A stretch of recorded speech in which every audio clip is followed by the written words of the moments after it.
Lorna, the 90-day General Assembly session is coming to a close with lots of items yet to be decided, most importantly, the budget.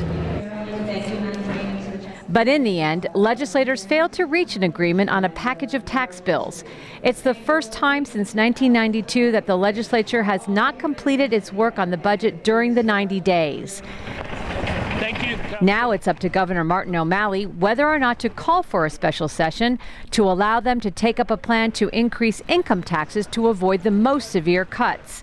Aside from the budget, the governor called the session solid in other areas. It's been a very, very strong session for jobs and also the environment. The things that we were able to do in our capital budget for schools construction, for water, wastewater infrastructure, and many other things supports about 50,000 jobs in this budget. Craig Rice was in Annapolis representing the council as the final votes on outstanding issues were coming in. You know, we've had these visions of shaping our future for the county. I want to make sure that the decisions that they're making are in line with those. Montgomery County legislators worked diligently throughout the session to soften the blow of the shift of teacher pension costs back to the county, as well as changes in the maintenance of effort law. We are going to be doing some version of a switch of the teachers' pensions. Breaks my heart because it's one of the few areas where Montgomery County actually gets a pretty fair deal.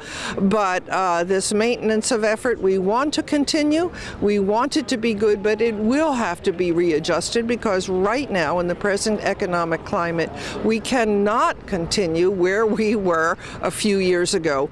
The legislature also voted to double the flush fee. The tax is used to fund a Chesapeake Bay restoration fund.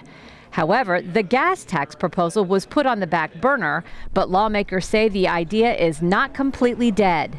Yeah, I mean, the bottom line is we do need to find revenue to meet our transportation needs, and particularly in Montgomery County, my constituents recognize that we've got the worst traffic gridlock in the country. But for many in Annapolis, the highlight of the session came early when the legislature passed the Marriage Equality Act. But we're deciding here in Maryland that when you walk through the courthouse door with a state-granted marriage license that gives state-granted protections, that every family deserves to be protected equally under the law.